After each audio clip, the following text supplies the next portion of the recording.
Le premier livre des Chroniques, chapitre 20. L'année suivante, au temps où les rois se mettaient en campagne, Joab, à la tête d'une forte armée, alla ravager le pays des fils d'Ammon et assiéger Rabba.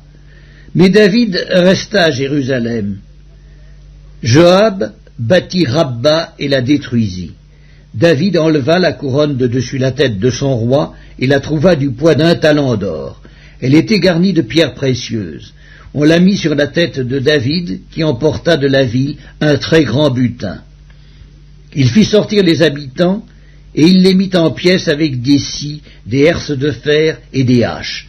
Il traita de même toutes les villes des fils d'Ammon. David retourna à Jérusalem avec tout le peuple. Après cela, il y eut une bataille à Gézer avec les Philistins. Alors, Sibécaï, le Huskatite, tua Sipaï, l'un des enfants de Rapha, et les Philistins furent humiliés. Il y eut encore une bataille avec les Philistins, et Elkanan, fils de Jaïr, tua le frère de Goliath, Lakmi de Gath, qui avait une lance dont le bois était comme une ensouple de tisserand. Il y eut encore une bataille à Gath. Il s'y trouva un homme de haute taille qui avait 6 doigts à chaque main et à chaque pied, 24 en tout, et qui était aussi issu de Rapha.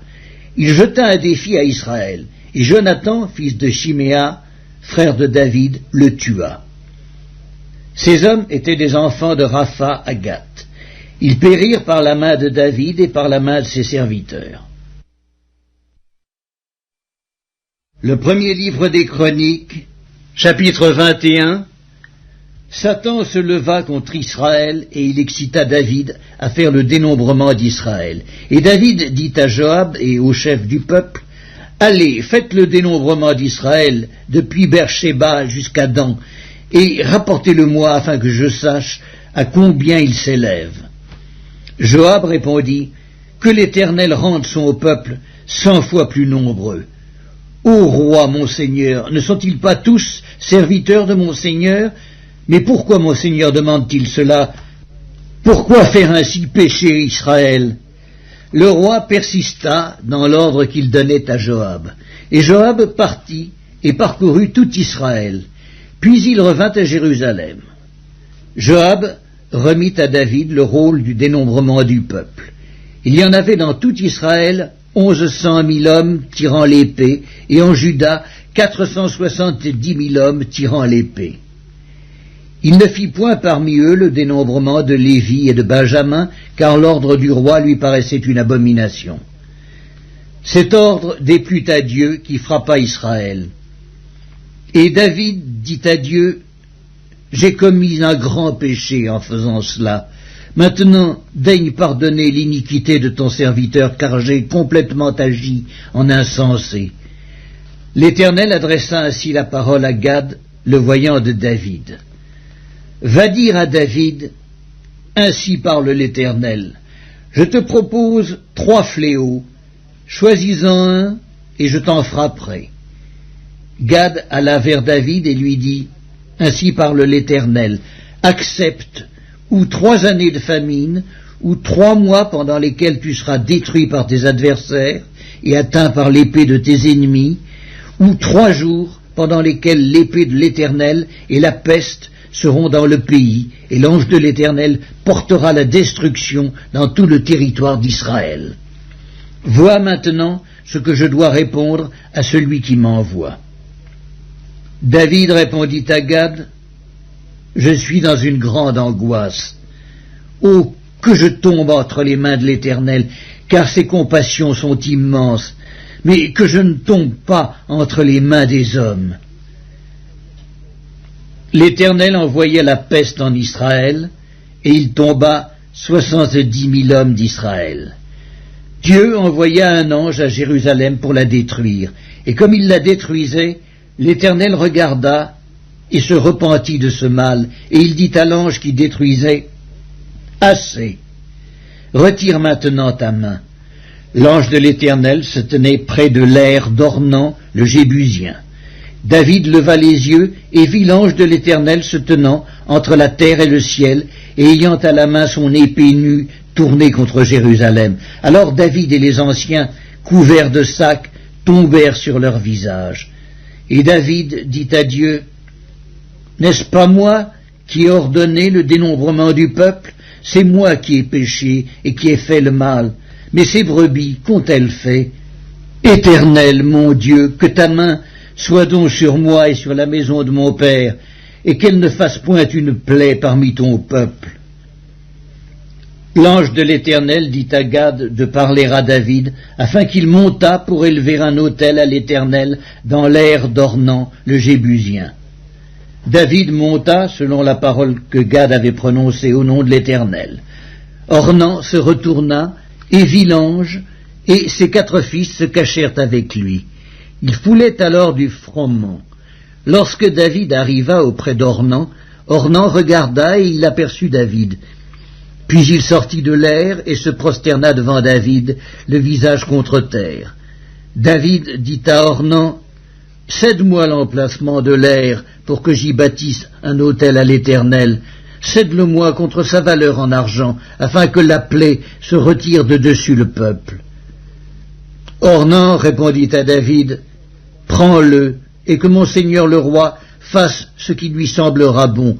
Vois, je donne les bœufs pour l'holocauste, les chars pour le bois et le froment pour l'offrande. Je donne tout cela. » Mais le roi David dit à Ornan, « Non, je veux l'acheter contre sa valeur en argent, car je ne présenterai point à l'Éternel ce qui est à toi, et je n'offrirai point un holocauste qui ne me coûte rien. » Et David donna à Ornan 600 cycles d'or pour l'emplacement. David bâtit là un autel à l'Éternel, et il offrit des holocaustes et des sacrifices d'action de grâce. Il invoqua l'Éternel, et l'Éternel lui répondit par le feu qui descendit du ciel sur l'autel de l'holocauste. Alors l'Éternel parla à l'ange, qui remit son épée dans le fourreau. À cette époque-là, David, voyant que l'Éternel l'avait exaucé dans l'aire d'Ornan, le Jébusien, y offrait des sacrifices. Mais le tabernacle de l'Éternel, construit par Moïse au désert, et l'autel des holocaustes, étaient alors sur le haut lieu de Gabaon. David ne pouvait pas aller devant cet autel pour chercher Dieu, parce que l'épée de l'ange de l'Éternel lui avait causé de l'épouvante. Le premier livre des Chroniques, chapitre 22. Et David dit, « Ici sera la maison de l'Éternel Dieu, et ici sera l'autel des holocaustes pour Israël. » David fit rassembler les étrangers qui étaient dans le pays d'Israël, et il chargea des tailleurs de pierre de préparer des pierres de taille pour la construction de la maison de Dieu. Il prépara aussi du fer en abondance pour les clous des battants des portes et pour les crampons, de l'airain en quantité telle qu'il n'était pas possible de le peser, et des bois de cèdre sans nombre, car les Sidoniens et les Tyriens avaient amené à David des bois de cèdre en abondance. David disait, « Mon fils Salomon est jeune et d'un âge faible, et la maison qui sera bâtie à l'Éternel s'élèvera à un haut degré de renommée et de gloire dans tous les pays. C'est pourquoi je veux faire pour lui des préparatifs. » Et David fit beaucoup de préparatifs avant sa mort. David appela Salomon, son fils, et lui ordonna de bâtir une maison à l'Éternel, le Dieu d'Israël. David dit à Salomon, « Mon fils, j'avais l'intention de bâtir une maison au nom de l'Éternel mon Dieu, mais la parole de l'Éternel m'a été ainsi adressée. Tu as versé beaucoup de sang, et tu as fait de grandes guerres. Tu ne bâtiras pas une maison à mon nom, car tu as versé devant moi beaucoup de sang sur la terre. Voici, il te naîtra un fils, qui sera un homme de repos, et à qui je donnerai du repos en le délivrant de tous ses ennemis d'alentour. Car Salomon sera son nom, et je ferai venir sur Israël la paix et la tranquillité pendant sa vie. Ce sera lui qui bâtira une maison à mon nom. Il sera pour moi un fils, et je serai pour lui un père. Et j'affermirai pour toujours le trône de son royaume en Israël. Maintenant, mon fils, que l'Éternel soit avec toi, afin que tu prospères et que tu bâtisses la maison de l'Éternel ton Dieu, comme il l'a déclaré à ton égard. Veuille seulement l'Éternel t'accorder de la sagesse et de l'intelligence, et te faire régner sur Israël dans l'observation de la loi de l'Éternel ton Dieu. Alors tu prospéreras si tu as soin de mettre en pratique les lois et les ordonnances que l'Éternel a prescrites à Moïse pour Israël. Fortifie-toi et prends courage, ne crains point et ne t'effraie point. Voici, par mes efforts, j'ai préparé pour la maison de l'Éternel 100 000 talents d'or, 1 million de talents d'argent et une quantité d'airain et de fer qu'il n'est pas possible de peser, car il y en a en abondance. J'ai aussi préparé du bois et des pierres, et tu en ajouteras encore. Tu as auprès de toi un grand nombre d'ouvriers, des tailleurs de pierre et des charpentiers, et des hommes habiles dans toute espèce d'ouvrage. L'or, l'argent, l'airain et le fer sont sans nombre. Lève-toi et agis, et que l'Éternel soit avec toi. David ordonna à tous les chefs d'Israël de venir en aide à Salomon, son fils. L'Éternel, votre Dieu, n'est-il pas avec vous et ne vous a-t-il pas donné du repos de tous côtés?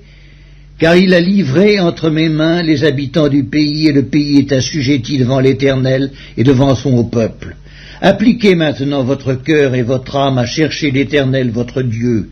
Levez-vous et bâtissez le sanctuaire de l'Éternel Dieu, afin d'amener l'arche de l'alliance de l'Éternel et les ustensiles consacrés à Dieu dans la maison qui sera bâtie au nom de l'Éternel. Le premier livre des Chroniques, chapitre 23. David, âgé et rassasié de jours, établit Salomon son fils roi sur Israël. Il assembla tous les chefs d'Israël, les sacrificateurs et les Lévites.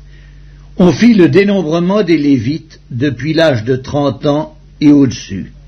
Comptés par tête et par homme, ils se trouvèrent au nombre de 38 000. Et David dit qu'il y en ait 24 000 pour veiller aux offices de la maison de l'Éternel, 6 000 comme magistrats et juges, 4 000 comme portiers et 4 000 chargés de louer l'Éternel avec les instruments que j'ai faits pour le célébrer. David les divisa en classes d'après les fils de Lévi, Gershon, Kehat et Merari. Des Gershonites, Laédan et Shiméaï.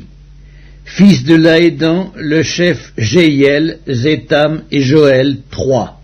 Fils de Shiméi, Shélomite, Aziel et Aaron, 3. Ce sont là les chefs des maisons paternelles de la famille de Laédan. Fils de Shiméi, Jacat, Zina, Jéhusk et Béria. Ce sont là les 4 fils de Shiméi. Jacat était le chef et Zina le second. Jéhusk et Béria n'eurent pas beaucoup de fils, et ils formèrent une seule maison paternelle dans le dénombrement. Fils de Kehat, Amram, Gilséar, Hébron et Uziel, 4. Fils d'Amram, Aaron et Moïse. Aaron fut mis à part pour être sanctifié comme très saint, lui et ses fils à perpétuité, pour offrir les parfums devant l'Éternel, pour faire son service et pour bénir à toujours en son nom. Mais les fils de Moïse, hommes de Dieu, furent comptés dans la tribu de Lévi. Fils de Moïse, Gershom et Eliezer. Fils de Gershom, Shebuel le chef. Et les fils d'Eliezer furent Récabia le chef. Eliezer n'eut pas d'autres fils, mais les fils de Récabia furent très nombreux. Fils de Jitséar, Shélomite le chef. Fils d'Hébron, Jérija le chef, Amaria le second, Jacaziel le troisième, et Jécaméam le 4e. Fils d'Uziel, Miché le chef, et Jiskija le second. Fils de Merari, Makli et Muski. Fils de Makli, Éléazar et Kis. Éléazar mourut sans avoir de fils, mais il eut des filles, que prirent pour femmes les fils de Kis leurs frères, fils de Muski, Makli, Éder et Jérémoth 3. Ce sont là les fils de Lévi, selon leur maison paternelle, les chefs des maisons paternelles, d'après le dénombrement qu'on en fit en comptant les noms par tête. Ils étaient employés au service de la maison de l'Éternel depuis l'âge de 20 ans et au-dessus. Car David dit, « L'Éternel, le Dieu d'Israël, a donné du repos à son peuple, et il habitera pour toujours à Jérusalem. Et les Lévites n'auront plus à porter le tabernacle et tous les ustensiles pour son service. » Ce fut d'après les derniers ordres de David qu'eut lieu le dénombrement des fils de Lévi depuis l'âge de 20 ans et au-dessus. Placés auprès des fils d'Aaron pour le service de la maison de l'Éternel, ils avaient à prendre soin des parvis et des chambres, de la purification de toutes les choses saintes, des ouvrages concernant le service de la maison de Dieu, des pains de proposition, de la fleur de farine pour les offrandes, des galettes sans levain, et des gâteaux cuits sur la plaque et des gâteaux frits, de toutes les mesures de capacité et de longueur. Ils avaient à se présenter chaque matin et chaque soir afin de louer et de célébrer l'Éternel et à offrir continuellement devant l'Éternel tous les holocaustes à l'Éternel, au sabbat, aux nouvelles lunes et aux fêtes, selon le nombre et les usages prescrits. Ils donnaient leurs soins à la tente d'assignation, au sanctuaire, et aux fils d'Aaron, leurs frères, pour le service de la maison de l'Éternel.